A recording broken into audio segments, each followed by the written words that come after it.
Coach Corey Wayne, and this is my video coaching newsletter.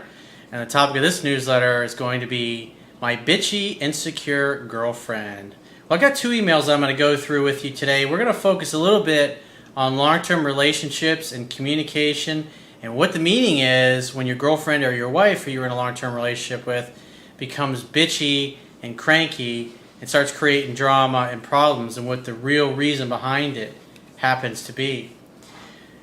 I've got a quote that I wrote on this topic that I wanted to talk about, because the second guy, the situation that he's in, is that he's just not taking charge. He's not being the leader in his relationship. And what he's seeing is his girlfriend's getting really bitchy because she's upset that he's not acting like the leader. And a lot of times, which you'll see as I point out through his email, he's kind of treating her like his mommy, and he's acting like a little boy, like he's waiting for instructions. And you're also seeing a lot of pleaser-like type of behavior, which is what a lot of guys do. And you see this in sitcoms all the time, which the guys are always trying to they're walking on eggshells. They're just trying not to piss their wife off or their girlfriend in the show. And that's basically what this guy is doing, and that's why she continues to act bitchy, is because the problem is he's not courting her properly, and he's acting weak, and she's being rude and disrespectful to him at times, and he's just sitting there and taking that. And so when a woman sees that you won't stand up for yourself, she's going to create problems, and she's going to create drama in your relationship, because she's trying to get you to step up and be a man. And because, I mean, the whole purpose of all relationships is you go there to give. You're there to help each other grow and become more. You're there to meet each other's needs in a loving, kind, peaceful, relaxed, and good communicating type of way. It's the only way you're going to have an effortless relationship is if you got a woman that's got a good attitude, she communicates like an adult. Typically those kind of women came from a good family, they have a good relationship with their parents, they love their mom and dad, and they talk things out as opposed to flying off the handle and getting bitchy, which is, you know, I'm seeing a lot of immature behavior in this woman, but it's a direct result of also how the guy is showing up. He's not, like I said, he's acting weak, he's not being the leader, and it's creating a hell of a time for him in this relationship. So let's go through the quote real quick, and then I'm going to get into the first email. It says, in life, you have to stand up for yourself and what you want. You also have to stand up to others when they take you for granted, try to walk all over you, take advantage of you, treat you rudely, violate yourself and your dignity, etc. Otherwise, your passiveness will be taken for weakness and encouragement to continue mistreating you and taking advantage of your relationship. No one does anything to you that you don't allow or invite. Be willing to walk from those who refuse, won't, or can't treat you the way you want to be treated, so you can create a space for someone new to fill it up who is exactly what you need. It's up to you to create that space and spend your time with those who cherish, support, love, and encourage you to become more than you are today. You deserve to be happy, loved, fulfilled, and content with your life. If you can't find what you are looking for, sometimes you have to create what you want to be a part of. Definitely something to think about. So let's get into the first email. This guy says, hey Corey, I read all of your emails. Good stuff. My feeling is that most of your emails touch base on singles, whether having never been married or been divorced. Well, the majority of the people tend to come to me, men and women, both when they've had a breakup or their relationship's not going real well, and they're trying to figure out what they need to do to right the ship. And oftentimes when someone comes to me, you know, especially a lot of guys that come to me, because the majority of my audience, about 90%, is guys, is like once we really get into it, yeah, they're having problems in their relationship, but the problems really stem from the fact that they're just not happy themselves. They're not happy in their life. They may have been happy at one particular point in time with their relationship, then after many months or many years have gone by, they realize they got a great person, a great relationship, but they're just not happy. They don't love their business, they don't love their career, or they're working a job they hate. They're just trying to survive Monday through Friday. And it can be very disconcerting and very demoralizing and it's just discouraging when you realize that you're just not happy, and the woman that you're with, as amazing, as awesome as she is, she ain't going to make you happy, and she's not really the source of your happiness. And a lot of guys, what they tend to do is they tend to withdraw when they get in those situations, because they realize that no matter how good things are with the relationship, they're just still not happy. And so when they start to withdraw, because they go into their heads trying to figure out what the problem tends to be in their man cave, so to speak. And they stop dating the wife, they stop dating the girlfriend, they stop doing all those little things that made her fall in love and stay in love.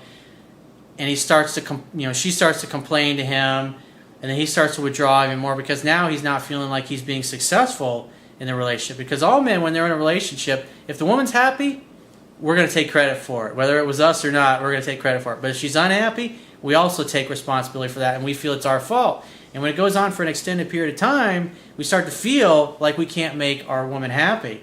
And eventually the guy just starts to give up, and then the woman becomes bitchier. She starts to back away.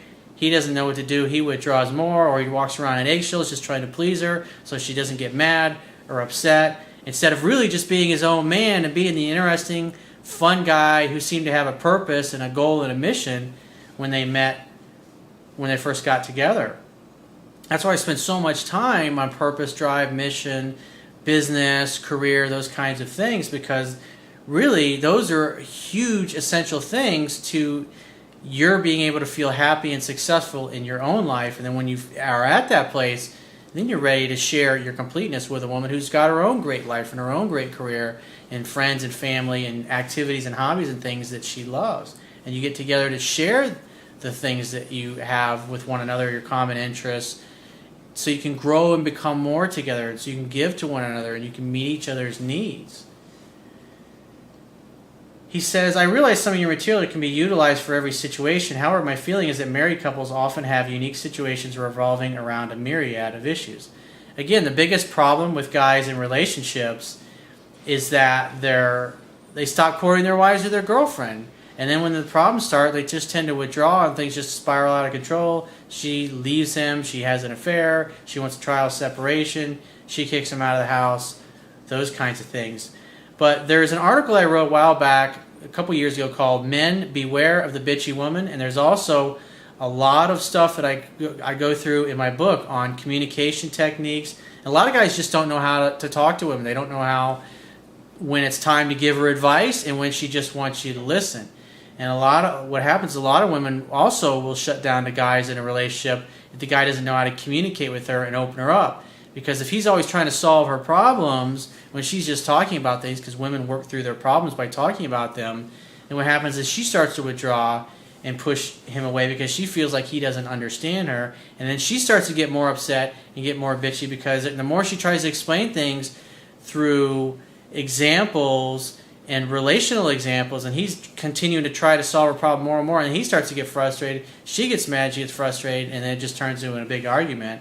And what's really going on is both of them are speaking a different language at that point, and the guy doesn't realize it. So those are the biggest things that I see.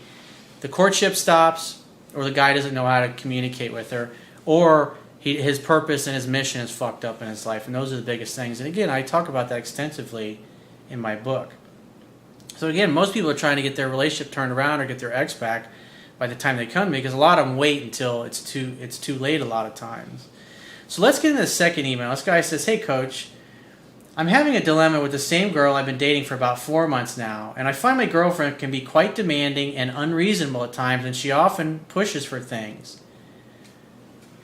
Remember, when women do that, they're trying to see what you're made of. And if you just cave like the guys do in sitcoms, women are going to become bitchy. They're not going to be interested in sex. They're going to complain. They're going to threaten to break up with you. I mean, not all of them. Women that are constantly threatening to break up with you, that's obviously not a healthy way to communicate. A woman who's loving and sweet will communicate with you in a loving manner and explain things to you and not be constantly bitchy. So when I see a woman that's being bitchy like that and being unreasonable, it sounds like she's a little spoiled. She's used to people kissing her ass, probably because she's really hot. And she doesn't know how to communicate. And that can really be hell to date somebody like that. As long as things are great, they purr like a kitten. But when they're unhappy, they get bitchy because they get fearful, because they never learned a healthy way to go about it. He says recently she's been complaining that I don't make her feel it, and that if I don't make her feel it, she will walk away. That's a nice loving thing for your girlfriend to say. I'm going to basically break up with you if you don't make me feel it. In other words, what she's really trying to say to you is, dude, if you don't start fucking acting like the man and acting like the leader, then I'm going to leave you. I'm going to find a guy who's willing to do that. I mean, she's obviously very frustrated at this point, and that's why she's doing this. But it also doesn't help your case when you just sit there and you're like, okay, I'm sorry, I'll try to do better next time. That doesn't help, because then you're acting like a little boy instead of a man. Because a man would say, honey, I love you, and I understand you're upset, and I've obviously, from what I'm trying to gather from what you're saying, you're basically saying I did something to upset you, and I want to know what it is, because I want to resolve it, but it's rude and it's disrespectful to talk to me this way. I want you to talk to me in a sweet and loving voice. And if she won't do that, you may have to hang up and say, honey, I'm going to hang up because you're being rude and disrespectful, or don't talk to me that way. You need to lower your voice and be sweet and kind. Otherwise, I'm going to hop in my car and I'm going to leave. And you can call me when you calm down and you're ready to be mature and sweet and loving. Because women have to know. They have to know that if they push the man too far, that the guy will walk and never look back. Because she's testing your strength and you're just letting her walk all over you. If you won't stand up for yourself, she won't respect you. If she doesn't respect you, she won't love you. And that's basically what's going on right here. She doesn't respect you as a man. He says this usually comes up every time she gets a little angry over something. By feel it, she means do romantic things for her. In other words, you're not courting her properly is what she's complaining about. Plus, you're not acting like the leader. He says one of her repeated complaints is that I don't buy her flowers often enough. Well, you should buy flowers when it's convenient for you, when you want to do it, when it's a gift from your heart. Obviously, it's a big deal for her. I would do other things other than just buy her flowers, but I wouldn't be like a fucking parrot and just do everything she asks. Because the flowers need to be something that you do from time to time, and you surprise her with it. Maybe sometimes you have them delivered. Maybe sometimes she discovers a box in her closet. Or maybe she discovers something in the seat of her car sometimes, or a rose on the hood of her windshield with a little note and a card. Something like that, and be different every time. Don't do the same thing, and do it when you feel like it. Because she needs to feel you resisting her, and she needs to feel your strength from time to time as well. He says she would like me to buy them, I'm guessing, about once a week from her. No, I wouldn't do that. Because then they become meaningless. He says, we got into a little argument yesterday, and she texted me while I was at work telling me that she was at Victoria's Secret picking some stuff out. I flirted with her a little bit and asked her when I could come over. That's approval-seeking behavior. Like, Mommy, when can I come over and see you? It's a bad way to go. He said, she said next time I come to her place, she will show me some of her new dance moves. So I wait until after work to call her and ask her if I can come over today. She sent me a pic of her in the outfit while we were on the phone, by the way. Well, that's pretty hot. That's when you say, baby, you look amazing. You and I need to get together so I can examine this outfit more closely and give it my undivided attention. And maybe take it off of your hands, take it off your beautiful body. Something along those lines, charming and playful. But the idea is you got to be direct and decisive and make a date. She's saying, honey, look at me, I'm sexy with my new Victoria's Secret. You're going to make a date, but it's like you're kind of acting like her gay male girlfriend instead. Because James Bond would be like, oh, that's nice. Well, we need to get together and check that out. He'd make a date right on the spot. He was sitting there like acting like one of her girlfriends, or treating her like a celebrity as he's looking through like a glass window, like a peep show. Oh, wow. Or I'm not worthy. Putting her on a pedestal. Make a date. He says she says no because it's her vacay time. So this is when he says, I call her to ask her if I can come over. And she says no. And then that's when you say, well, great, when are you free to get together? And then you got to make a date, and then you got to leave the conversation because you don't sit there on the phone for an hour with her. He says, I know her monthly friend is visiting her right now. I assume you mean her period. Which doesn't bother me, and we have both been intimate pretty much every time her friend visits.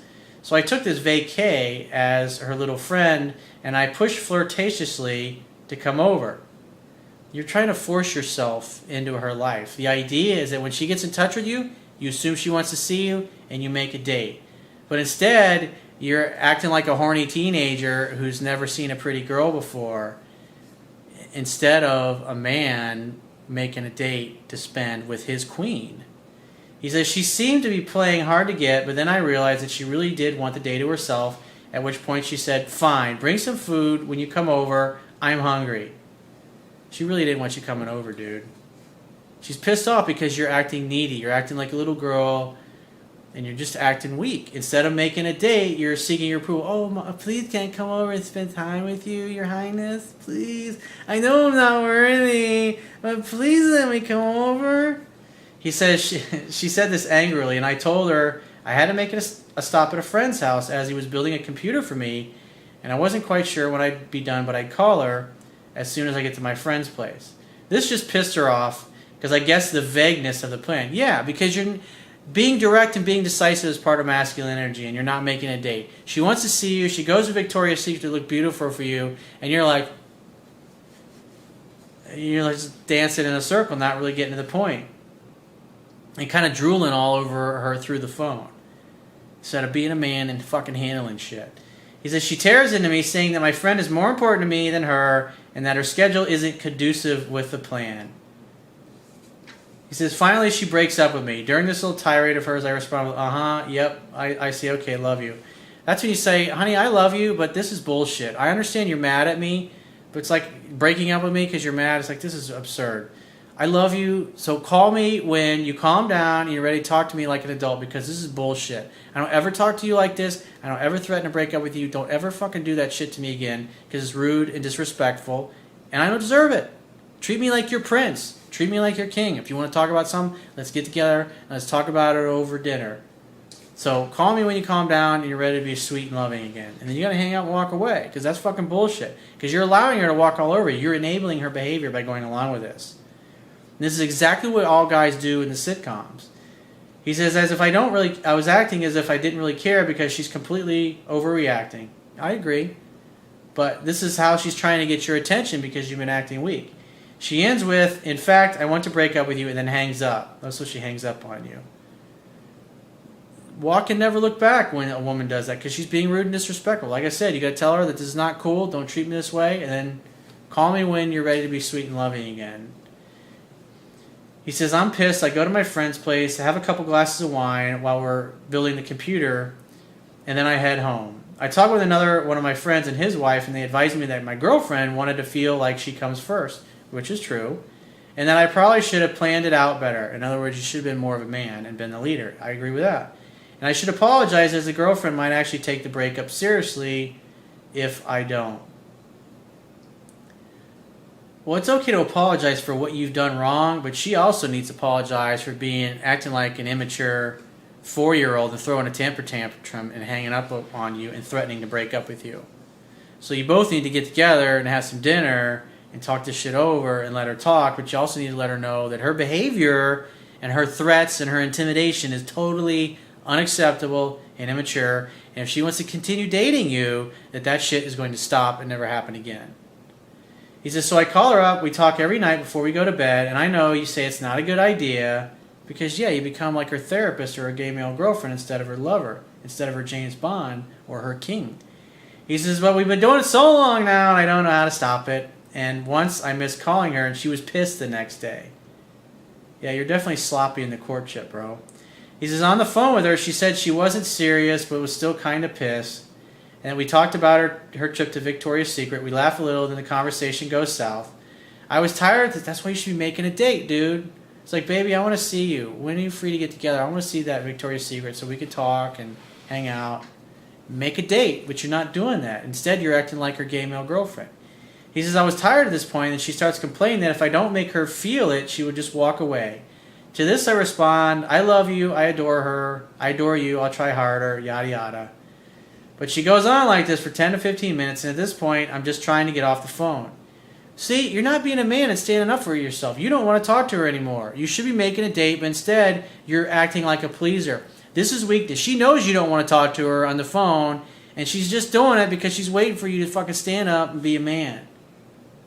He says, I got nothing else to say, and my game is off because I'm tired from the wine. So I tell her it's late and we should go to bed. Yet she continues, and I continue the I love you game.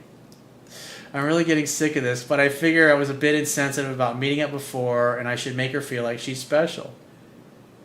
Finally, I tell her again we should just go to bed, at which point she says something like, I'm really getting tired of our conversations. Okay, good night, and hangs up. She sounded so disinterested in talking to me. She's tired of it. She's waiting for you to stand up to her. That's what's really going on here. Now, the last bit of conversation went really bad, and I'm fearful that I maybe made her a bit disinterested because I was weak. You think? But at the same time, I'm wondering if I did the right thing because I was sort of a jerk. Every couple of weeks she pulls this, and I will walk away if you don't make me feel it kind of thing. She wants to be taken out a lot, and I do, and we see each other every weekend. We go out for dinner, comedy clubs, movies, play pool, stay in hotels, go dancing, and I'm always planning something out. If I don't, she gets pissed. I get it. She wants me to take charge. All right, he's getting it. What do I... It's like, hey, McFly's getting it here. He says, what do I do at this point? When we were on the phone, she invited me to her girlfriend's birthday this Friday, and I'm concerned she's still going to be pissy when I call her tonight, and if I don't see her, she'll get pissy. Maybe she'll be totally fine tonight. Either way, this guy's like totally afraid to piss off his girlfriend. He's walking on eggshells. I'd like your advice in this situation, how I can better handle myself with these things in the future. Be the fucking leader. Stop acting like her emotional tampon on the phone and make a date and then say, baby, I love you. I can't wait to see you. I can't wait to see that fucking Victoria's Secret outfit. And I want you to wear that under what you're going to wear to your girlfriend's birthday party. I can't wait to see you then. I got to run, baby. Love you, bye. And then leave. You leave the conversation. And if she texts you later, I'm so mad at you, and then say, great, when we see each other, you can punch me. You can punch me right in the nose, but you got to kiss me on the lips afterwards at least. Just be playful about it. See, what's happening is that when she's bluffing and she's trying to intimidate you, you're like, sorry, mommy, sorry. It's like, you can't be that way, dude. You got to act like a man and stand up for yourself. He says, oh, just in case everything completely goes south before I hear from you and she breaks up with me, what do I do? She did this once before, and I did the I can't be friends with you thing, and it worked like a charm. That's what the problem is that she walked, and you're like, I'm not going to be friends with you. So, like I said, you got to let her know that, like, when you get together next time, her behavior, this needs to stop immediately, and you're not tolerated anymore. If you want to continue, because she's always intimidating you or saying, I'm going to break up with you, say, look, if you don't stop this, I'm not going to want to date you anymore. If you want to continue to be in my life, you got to appreciate me, treat me with respect, be loving, be kind, and always talk sweet to me. If you're upset with me, you got to say, baby, we need to talk. I'm really hurt. This really bothered me when you did this, you did that. I go over this extensively in my book on how to communicate with women effectively. So if you'd like to get my help further, the quickest way is to book a paid phone, Skype, or email coaching session. And you can choose any of those options by going to my website, click the products tab at the top of your screen, and follow the instructions from booking a phone session or email session or Skype session with yours truly. And I will talk to you soon.